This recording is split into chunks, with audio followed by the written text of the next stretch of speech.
गौतम बुद्ध हमेशा अपने शिष्यों से कहा करते थे कि हमारी जीभ दुनिया का सबसे तेज चाकू है और दुनिया में सबसे खतरनाक हथियार हमारे शब्द हैं, जो बिना किसी खून खराबे के लोगों को अंदर ही अंदर मार सकते हैं। हमारे शब्द हमारी ताकत हैं, लेकिन यह कमजोरी भी हो सकती है अगर हमें नहीं पता कि कब, कहां और कितना बोलना है। यदि हम सही समय पर सही इरादे से सही शब्दों का प्रयोग करते हैं तो यह हमें एक सफल व्यक्ति बनाते हैं। लेकिन अगर हम सही समय पर सही इरादे से सही शब्दों का प्रयोग नहीं करते हैं तो यह हमारे जीवन को नर्क से भी बदतर बना सकते हैं। तो आज मैं आपको मौन पर एक कहानी सुनाऊंगा और यह कहानी आपकी जिंदगी बदलने वाली है। यह कहानी आपको मौन की शक्ति का एहसास कराने जा रही है। जापान में एक बहुत प्रसिद्ध बौद्ध भिक्षु थे जिनका नाम दीझाई था। वह दुनिया के शोरगुल से दूर जंगल में अकेला रहता था और वह बहुत ही ध्यान मग्न व्यक्ति था। इसलिए वे पूरे जापान में बहुत प्रसिद्ध थे। और एक दिन उनके पास एक राजकुमार आया। प्रिय साधु, मैं हमेशा थका हुआ, निराश और परेशान महसूस करता हूं। मेरा मन बहुत बेचैन रहता है। हालांकि मेरे पास सब कुछ है, धन, प्रसिद्धि और सभी विलासिता जो एक व्यक्ति पाने की ख्वाहिश रखता है, लेकिन फिर भी मेरे अंदर शांति नहीं है। तो साधु ने कहा, आपको इसका उत्तर पता है, लेकिन आपने कभी इसकी खोज नहीं की।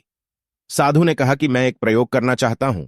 क्या आप वह प्रयोग करना चाहेंगे? इस प्रयोग के बाद आपके जीवन में कोई अशांति और चिंता नहीं रहेगी। यह सब सुनकर राजकुमार बहुत परेशान हुआ, लेकिन उसने साधु से कहा कि मुझे बताओ कि मैं क्या करूं। मैं अपने मन की शांति के लिए कुछ भी करने को तैयार हूं। तब साधु ने शांत स्वर में उत्तर दिया, अगले 10 दिनों तक आप मेरे आश्रम में रहेंगे और सामान्य व्यक्ति की तरह रहेंगे। और इन 10 दिनों तक आप अकेले मौन में बैठेंगे और जितना हो सके कम बोलेंगे। राजकुमार साधु की बात से सहमत हो गया। पहले दिन उन्हें लगा कि उनका मन सामान्य व्यक्ति से ज्यादा विचलित है। उसके मन में तरह तरह के सवाल उठ रहे थे और वह आम लोगों की तरह जीवन जीने में असहज महसूस कर रहा था। उसके भीतर बोलने की प्रबल इच्छा थी, पर वह मान गया और कुछ न बोला, एक शब्द भी नहीं। लेकिन वह चुपचाप बैठा रहा। लेकिन जैसे जैसे रात होती गई उसे एक बड़ी शांति का अनुभव हुआ। उसके लिए यह बड़ा अजीब था। वह अंदर ही अंदर खुश हो रहा था और अपने आप से पूछ रहा था कि बेचैनी कम क्यों हो रही है। अगले दिन राजकुमार एकांत में बैठा प्रकृति को, फूलों को, पौधों को, आकाश में उड़ते पक्षियों को देख रहा था। अपने जीवन में पहली बार वह देख रहा था कि उसके चारों ओर कितनी सुंदर प्रकृति है। वह अपने चारों ओर प्रकृति को देख और महसूस कर सकता है। इस तरह एक हफ्ता बीत गया और उसके मन की सारी बेचैनी, सारी उथल पुथल, सब कुछ गायब हो गया। 8वें दिन की सुबह राजकुमार की आंखें अपने आप बंद होने लगीं और वह गहरे ध्यान में डूब गया।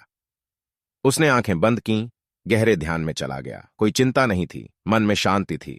राजकुमार को भीतर ही भीतर गहन शांति का अनुभव होने लगा। बाकी के 2 दिन गहरे ध्यान में बिताने के बाद राजकुमार खुद को एक बौद्ध भिक्षु के सामने पेश करता है। राजकुमार ने साधु से कहा कि प्रिय साधु, मुझे उत्तर मिला कि मेरा मन इतना अशांत क्यों है। उन्होंने कहा कि मुझे पता चला कि मेरा मन इतना विचलित और अशांत क्यों था।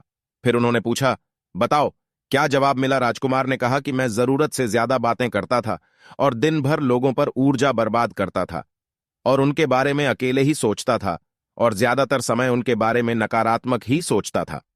इस प्रकार मेरा समय नष्ट हो रहा था और अधिक बातें करने और सोचने से मेरा मन अशांत हो गया था।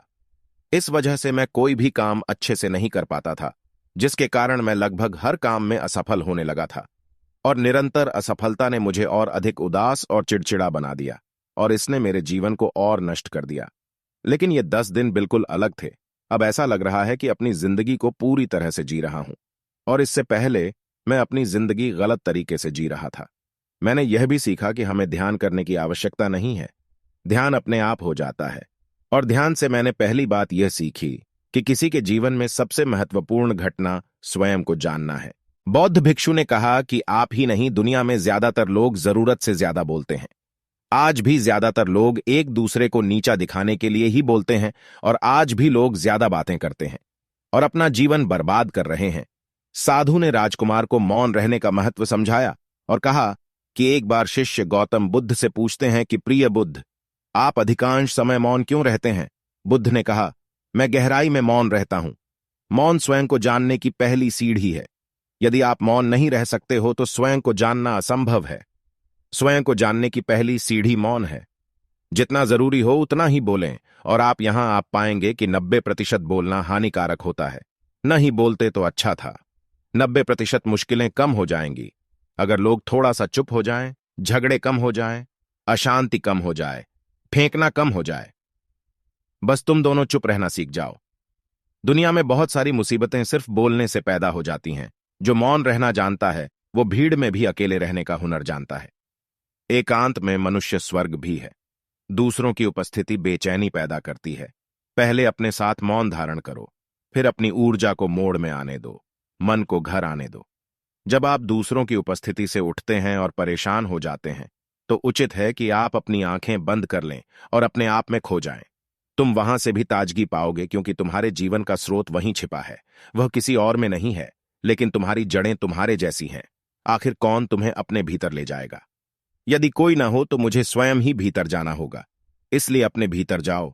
वहीं परम राजा है, वहीं जीवन का स्रोत है, वहीं से आनंद का जन्म होता है, वहीं से तुम मृत्यु में डूबोगे। वहीं तुम्हारा सूर्य उदय होगा, वह फिर अस्त होगा। जब भी तुम डुबकी लगाकर लौटोगे वहीं से पाओगे। फिर से तरोताजा हो जाओगे। तब जीवन का नया धन पाओगे। फिर नई शक्ति का जन्म होता है। थकान मिटती है, उदासी मिटती है, चिंता मिटती है। जैसे कोई नहाकर आता है तो शरीर शीतल हो जाता है, शांत हो जाता है, वैसे ही भीतर से कोई वापस आता है तो मौन में स्नान करके लौट आता है, तो पूरा व्यक्तित्व शांत हो जाता है और मन आनंदित हो जाता है। जब आप आंतरिक मोह की उस ऊंचाई पर पहुंच जाएंगे तो आप पाएंगे कि आपका मन बोलने से भी नहीं बंटता। वह निरंतर तुम्हारे भीतर बैठी उसकी एक अंतर्धारा बनी रहती है। तुम बोलो लेकिन अपने को मत छोड़ो। आप शब्दों का प्रयोग भी करते हैं लेकिन अपनी चुप्पी नहीं तोड़ सकते।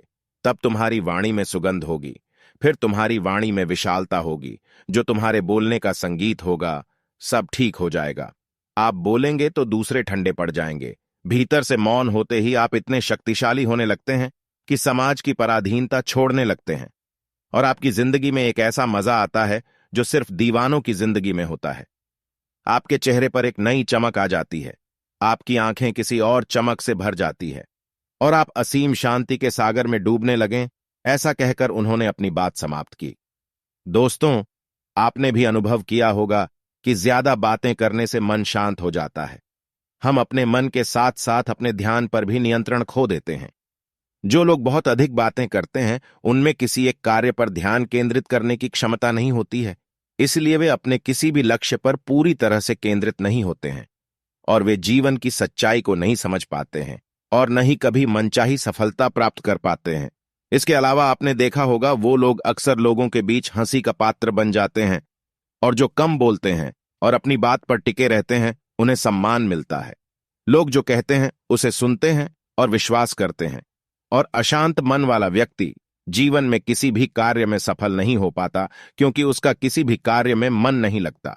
अगर कोई व्यक्ति जानता है कि उसे कब, कहां और क्या कहना है तो वह वास्तव में बहुत बुद्धिमान है, और ऐसा व्यक्ति जहां भी जाता है आकर्षण का केंद्र बन जाता है और जो कुछ भी करता है उसमें सफल हो जाता है।